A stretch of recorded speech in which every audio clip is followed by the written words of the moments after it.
This is my finished digipack, showing the front cover, back cover, and the inner double-page spread.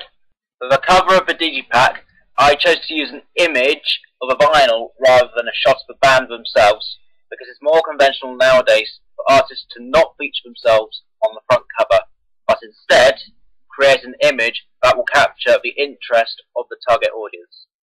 I found extensive evidence in my research, including these iconic covers from The Strokes, Blur, Nirvana, and the XX. The image plays along with the current surge of interest in all things retro, being an old vinyl on a record player. For an indie-tronica band, this is an intriguing choice and suggests there is more to the album than their fans might imagine.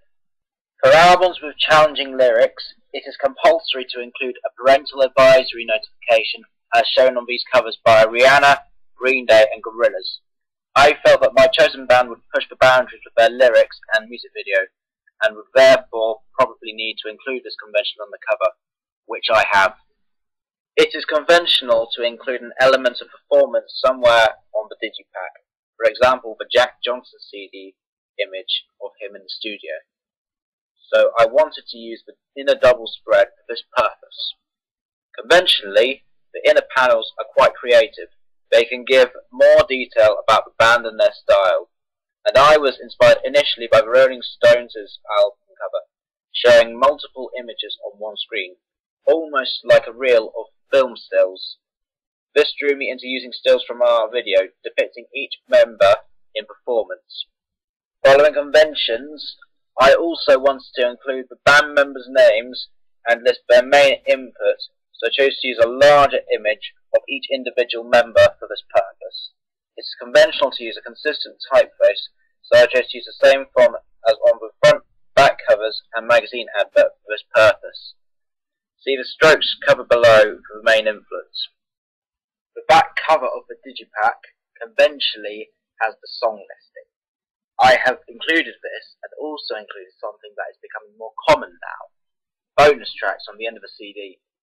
Other conventions I have followed are the inclusion of a barcode and record label logos and label information.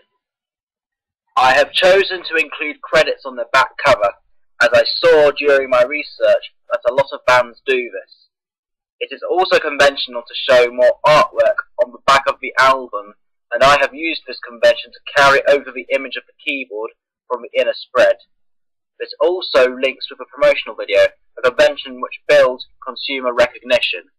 A new convention that is coming to the fore is the inclusion of the QR code, allowing consumers to scan the code, like a barcode, with their smartphone, and then preview the album. A marketing technique which will certainly become a convention as smartphones grow in popularity. The recent trend of digipacks being made wholly of cardboard, not plastic, is not only environmentally friendly and cheaper, but seems to offer more protection to the CD itself, as it slots inside the cardboard of the front or back cover. I have chosen to copy this design for my product, as it is not only more effective, cheaper and greener, but is a new convention for CD design. It is conventional for a magazine advert to reflect the artwork of the product it is promoting, as these adverts for the Maccabees and Bombay Bicycle Club show. I have used the digipack cover as the basis for my ad, moving the artist's name lettering to free up space to list the hit singles, as I had seen shown on most magazine ads. I replicated the conventions of including one-line quotes from music reviews in the ad, of making the band name and the album title central to the ad, and of including stars to rate the album as seen on many other ads.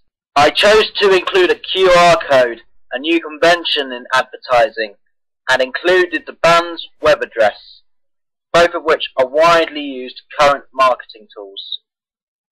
It is conventional to include record label details, so I chose to do this by using the logos. Finally, as it is conventional to actually show the digipack cover on the magazine advert, I included this as a small thumbnail image at the bottom of the advert.